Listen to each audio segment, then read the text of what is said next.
Thank you for joining us for our latest Pediatric Insight conversation brought to you by the Child Health Advisory Council and Career Physician. My name is Renee Jenkins, and my co-moderator is Valerie Opapari. And our conversation today is on fostering healthy cultures. We're pleased to have the following council members join us: Bruder Stapleton, Christine Gleason, Craig Hillemeyer, Danielle LaRock Arena, Bob Salwin, Arnold Strauss, along with Wesley Milligan of Career Physician. The health of our workforce in general is the focus of the recent National Academy of Medicine's National Plan for Health Workforce Well-Being. And it starts with a first priority as a positive work and learning environment and culture. It's a strategy that can reduce burnout and support well-being in an organization. I think that's an important message, and that a healthy culture is foundational. We also see the value of a healthy culture because it intersects with a number of the leadership competencies we've identified in our prior conversations. Valerie is going to start out by sharing with you why she and I have found a particular interest in this topic. Renee and I have long-term kind of focus on how you build an organizational culture that can really align with, the values, the aspirations, and the commitment that is really critical amongst all of your team members and your leadership and your frontline individuals that, deliver the clinical care, that do the research, that do the teaching, how it's incredibly important that you build a culture of respect and understanding, and how that culture actually feeds into the success of every organization. So it's a topic that we really wanted to talk about, and we're thrilled to have our leadership with us here today to kind of expand on what does it really mean to build a healthy culture in an academic medical center or any clinical delivery system. So although we've talked about healthy workforce culture in the past, I think the pandemic engendered a greater focus on culture because of the impact of an unhealthy culture on our profession. But we're learning more about the attributes, the important attributes of a healthy culture. But it could be helpful to position us by starting with people just going around and giving one word or short phrase that captures your definition of a key attribute for a healthy department or organizational culture. I think my definition or perspective on a healthy culture is one that is mission-driven and inclusive. I think for me, a healthy culture is one that is calming, that provides a culture of humility and respect, but doesn't add trauma to our lives, if that's at all possible. For me, I think it's compassion. What your mother taught you. I certainly agree with the mission concept.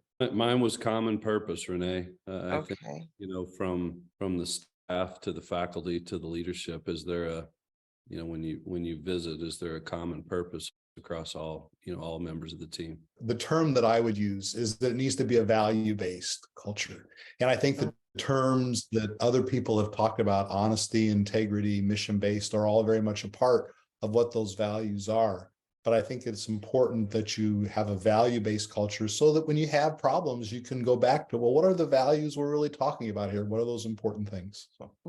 I was going to say shared aspirations, but I like the word share because I think that's basically what you're driving to, right? Is that everybody in the organization is committed to a shared sense of purpose.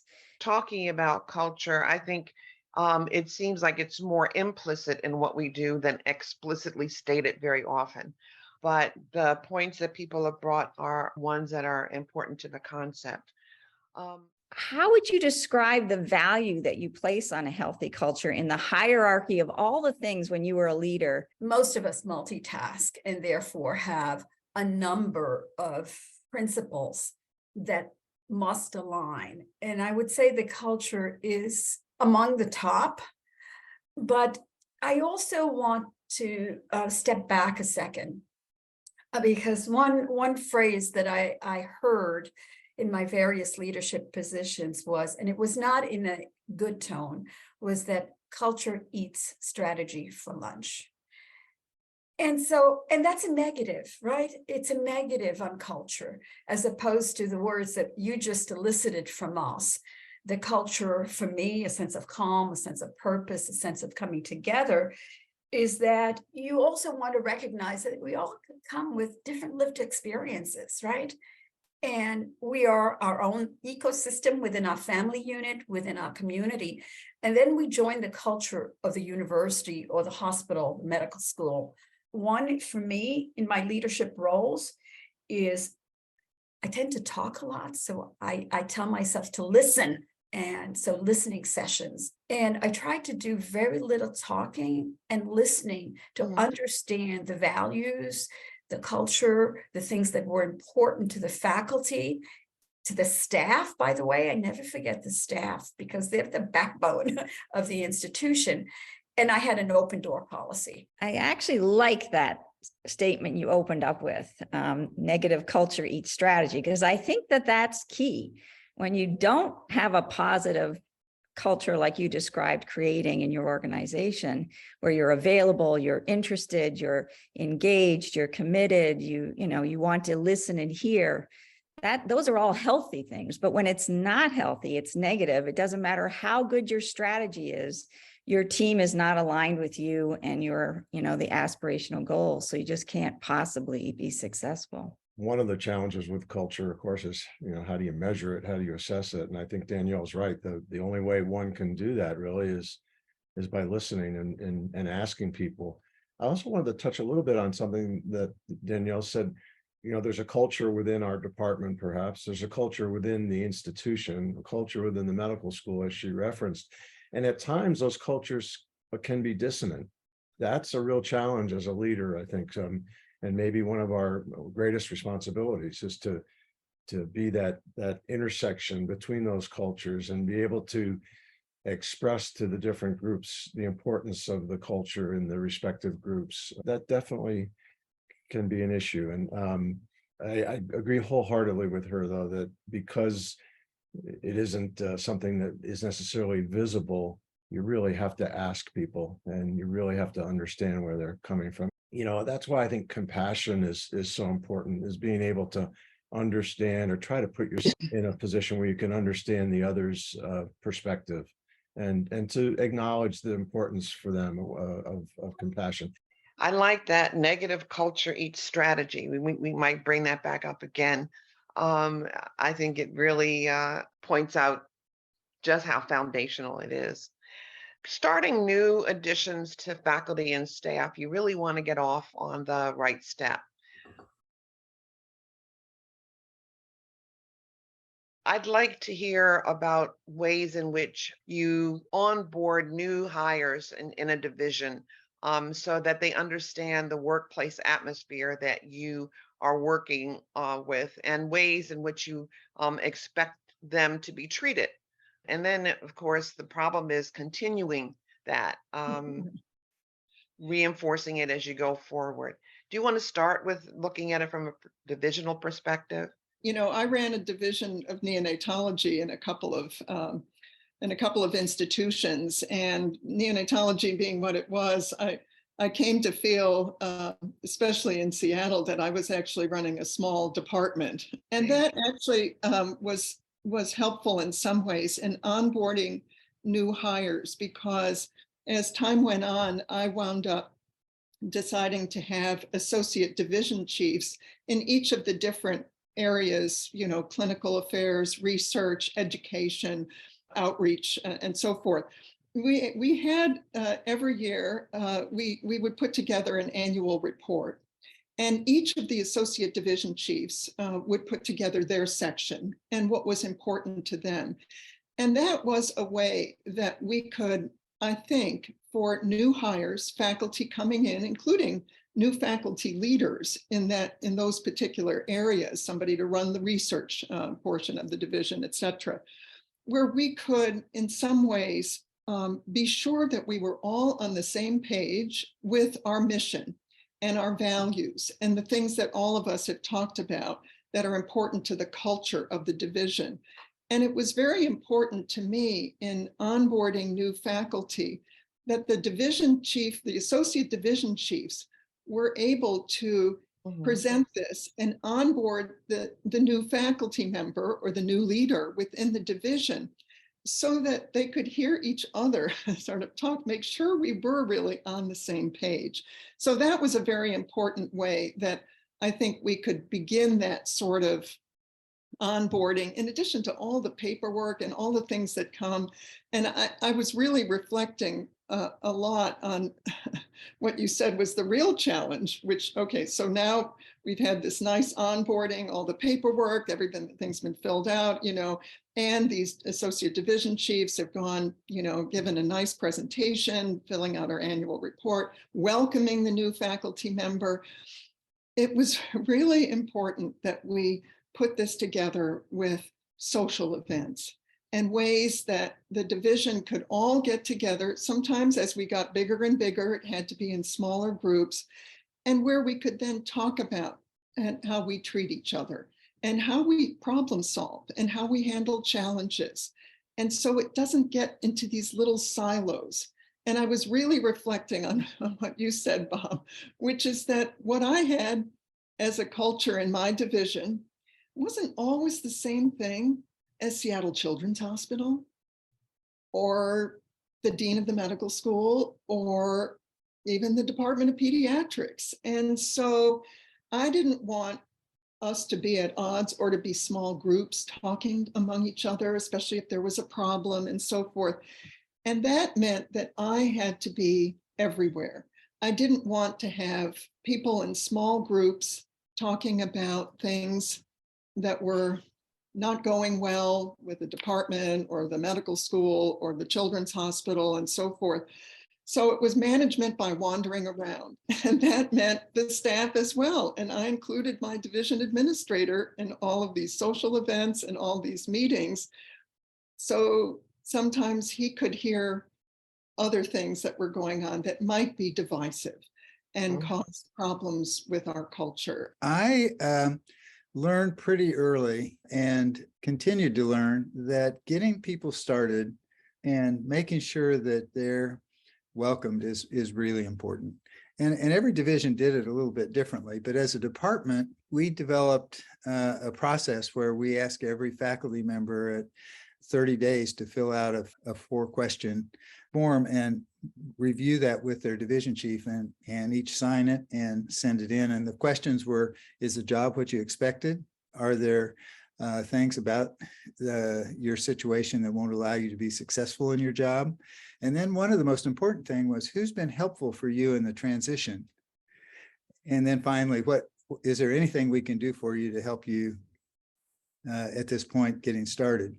And it was really interesting. The people that were listed as helping with the transition were often nurses or ward clerks or people other than faculty. And I had a letter that I sent to each person ever listed as helping, thanking them. And this really helped create a community, I think. And then at 90 days, I met with that person personally and went over those same 4 questions and again, sent letters to anyone. And so I think recognizing people who are helping people transition, understanding that we do have to help or need to help each other as we get started was really helpful. We did simple things like at the faculty meetings, we had quarterly faculty meetings, and we had the division chief introduce with a bio and a picture to the faculty, every new member, and they stood up and people clapped, and you know, we tried to make our situation as welcoming as possible. So those are some of the things we did. I think Chris is a great example of, you know, so much is at the grassroots level within divisions in terms of mentoring and helping people, you know, not just saying the clinic's over there, but having clinic mentors to help people get started. So those are a few of the things that we did. That sounds like a very formal process.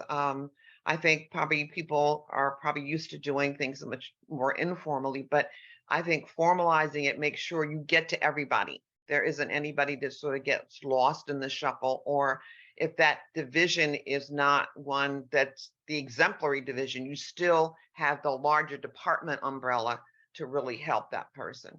I also am hearing how important open communication is, that people get feedback and they get open communication from the leader, which also I think sets the standards for a healthy culture. At universities, you have faculty onboarding.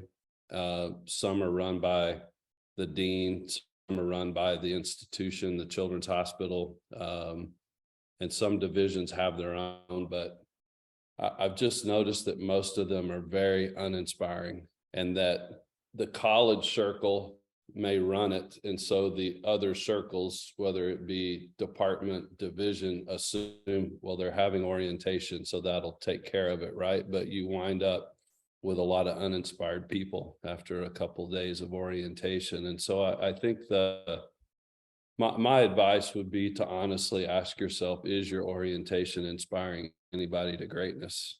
And if it's not a resounding, it's a simple question, right? And it's one of those, you'll know it, right? If it is inspiring, you know, and the thing I've noticed is the simplest things, like having a patient come to orientation and talk about how the organization has impacted their family, having a researcher that you took a chance on 10 years ago come in and tell their story about how they're now, you know, are funded and a national thought leader. So it's those simple success stories that I see left out all the time, because oftentimes orientation's led by HR and and you know, they've got things they need to accomplish to comply with all the rules and regs. But so as leaders, right, I think that's really my suggestion as it relates to onboarding new faculty. Is it's a simple question: are you inspiring people? Because that inspiration is going to get you through the tough times later, and we all know they're going to come, right? So I think that's a piece. We wanted to know if there's any specific metrics or red flags or things that people have followed to really identify, boy, I've got a problem here. And we wanted to start with you, Wesley, because you have been to countless numbers of institutions and organizations, done so many searches at so many levels. And, you know, maybe you could share your perspective of what you've learned about how people measure and assess and use metrics to identify issues with culture, or any perspectives you would provide on this topic. I mean, to me, it goes back to my earlier comment about a common purpose. I mean, when I go in as a executive search professional and I meet with a department or I meet with faculty, it's the same thing. They're either inspired or they're not. I think it's a great metric for me. The things I'm looking for, though, are faculty energized? Are they aligned around a purpose? And do they feel like they're contributing to something bigger than themselves, or are they focused on themselves? Are they proud that they're a collegial culture? If your faculty aren't even saying they're in a collegial culture, then you've got some work to do.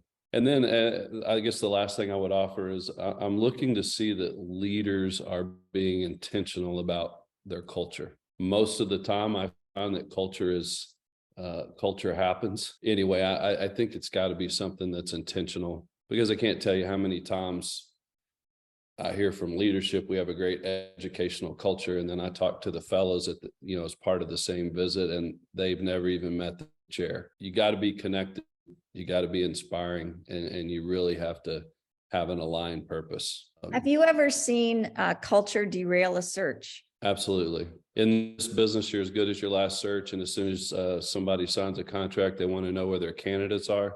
They'd never put on the brakes long enough to really do that hard work, right? To really look inwardly and say, how are we going to look to the outside world based on who we are? One of the things we talk about is if your culture is not great, you even have to be more strategic about how you recruit.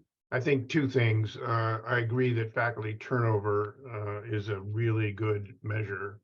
I had an experience with a chair who had 10% per year turnover, and he thought that was okay. And that's just terrible. So faculty turnover is one measure, but I think the key is listening and going out and hearing what people say, as Wesley mentioned, and asking them, and then listening and hearing. Listening and hearing go together. I would point out you have to act on what you are told. I think it's really key to go out, to not ask people to come to your office, to go to their office and to listen to them. And those, I think, are really helpful in terms of assessing how the culture is going.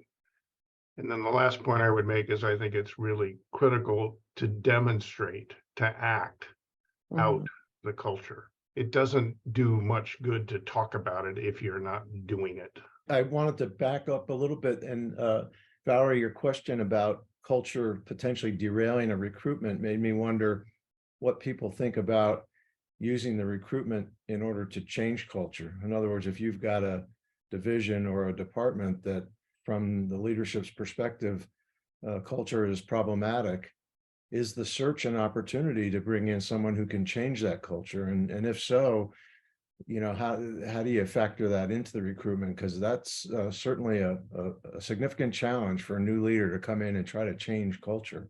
I think that's a absolutely critical point. Yeah, I've seen that and personally had to deal with that. So making change in leadership can oftentimes really change the whole ambiance of a group, and it's a difficult thing to do, but it can be critical. I'll tag on to what Bob just said. I think creating a critical mass of folks, if you bring a new leader and you don't have that critical mass that really wants to move towards a positive sort of energy, that is difficult. But my comment was going to be more laid back. One is I want to agree with Arnie that going to another person's office, as opposed to sitting in your office and asking them to come to yours, is one way of getting to know that person's world a little bit better, perhaps. I started doing walking rounds, which is that we're all stuck in our offices. And in fact, that may determine our mood. And so actually walking throughout the campus, and depending on what campus you have, et cetera, I found really relaxing and relaxed the conversation. I found that inviting people to my home was really important. I still remember my fellowship director, David Kornfeld, who invited the fellows and the faculty to his home. And I've never forgotten it because I felt so included. And it's something that I try to do, certainly as a chair and as a division director. It gets harder the bigger the group. But I think that's something that says, learn about me and my life, and I'd love to talk with you. And the last point I would say is, I'm smiling because I'm remembering a particular faculty member that we had a social event. Someone mentioned social event, and she was a fabulous dancer, fantastic neonatologist. She was the best dancer and really energized. So there was a camaraderie in that NICU that was incredible, really incredible. And that builds on relationships and people caring about each other, even when they get into conflict situations. And if you could get there, then that's more than half the battle. Because when people disagree, if they actually still care about each other, they'll find common ground and they'll remind themselves of why they're there, okay, which is to serve and to do good research and to teach all of the things we value. But if they can't link, as human beings, and connect, then that becomes more difficult. Visibility is important. When you're a leader and you're trying to manage that cultural message, you ought to be visible so that people's interpretation of your visibility is that you care and you're trying to listen to them, connect with them, again, trying to hone in that common purpose that you have. So I've heard that from several people. So that indeed, I think, is something that we should underscore. When you have a large department, division, institution, you clearly are going to have people, I think someone mentioned it, who do the walk about healthy culture well. And then you have people who haven't quite made it. And the question is, how do you strategize to bring everybody on board? Thank you, Renee. I think you phrased the question really well. I think that it usually at the division and the clinic site level, it's actually much easier to sort of understand the issues, and usually fact finding and understanding what those people feel is important and how that relates to the mission or the values of that particular unit is, I think, one of the ways to start dealing with that situation. I think, Valerie pointed out that to change leadership is oftentimes a very difficult thing, but if the cultural deficit is big enough, sometimes that needs to be done. And positive effects aren't just felt in that division. They can be felt throughout the department, the college, the medical school, whatever. And so it's really important to sort of live that dance. One of the more difficult situations, and Arnie and Bruder, who had large children's hospitals, can probably even comment on this, is that when you get into something like the emergency room, or maybe Bob might have comments about the surgical areas, you've got different components of the organization coming together, and they probably won't necessarily share the same mission or the same agenda at a very tactical level. They obviously, in the larger sense, they do, but they may have very different ways going about bringing about what they consider success. And that can be very difficult to deal with, to bring those different groups together and to come up with a situation where you can actually begin to move forward. And there are strategies to do it, but it really is the same concept of understanding what the issues are, what the groups think are important, and how to make them move forwards. I think Valerie made the key point. When there's a lack of culture or a negative influence, change has to be made. It's very hard. Making those decisions is very hard, especially if it's someone that hired or worked with, but it just spreads, the negativity spreads, and you have to stop that. So I think changing leadership at the divisional level or at a programmatic level, sometimes it just has to happen. That sends a message, a very important message. We are about the purpose, we are about the mission, we are about those values we talked about at the beginning, and we will not tolerate anything else. And sometimes it's simple, like discrimination or not treating everybody the same, but sometimes it's very negative, like I don't believe in what you're saying to me, Dr. Strauss, and you just have to change that. So I've made some of those difficult decisions, and glad I did.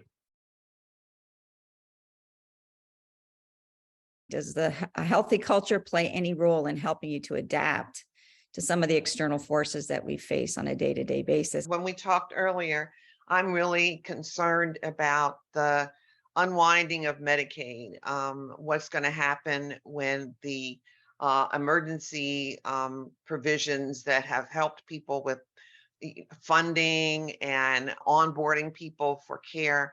I think it's going to be really difficult for people if they don't have a healthy culture that they can pivot on the things that are going to change. I thought a little bit more about the pandemic and how we really got to see institutions that really had a healthy culture be able to really adapt the workforce issues that challenge them, and the staffing issues that challenge them in terms of being successful, in terms of having their patients attended to. I am on the board of an organization that I think just demonstrated to the maximum of how strong their culture was in terms of the people that had common purpose and the people who were willing to adapt and make changes and accept new roles based on the need to do it with what they were being faced. So I think I've observed in that how a healthy culture makes those adaptations. A recent decision, which a number of us are tackling, is the Dobbs decision with respect to reproductive rights.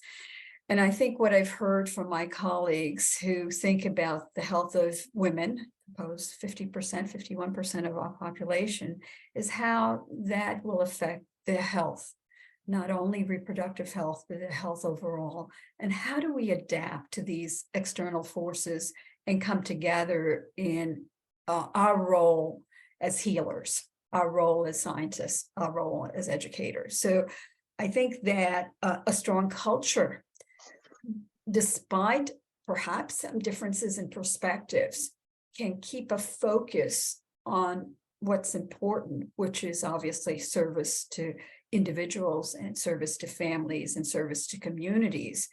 And so I think talking about those issues together and how they will challenge our profession in giving care and being healers is going to be a testament to whether or not our culture is strong. Well, I was thinking about what you had said about, does having a culture, is it an advantage in dealing with external, either emergencies or external changes and things like that?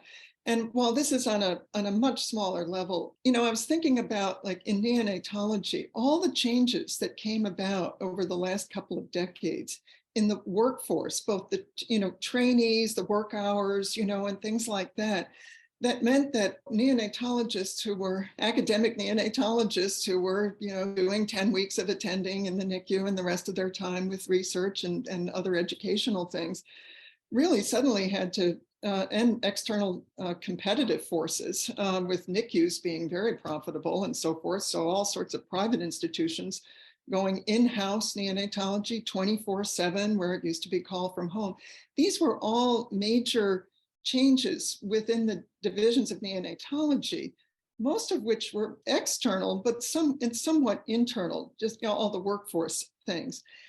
And it was very helpful in trying to navigate those changes, where in both the institutions that I was at, we were focused on providing the best possible care to all neonates, all pregnancies, the outcomes of the pregnancy. How would you want your preemie to be cared for? Sort of putting aside all the things about work-life balance and how are we going to get enough people to come in and provide all this care?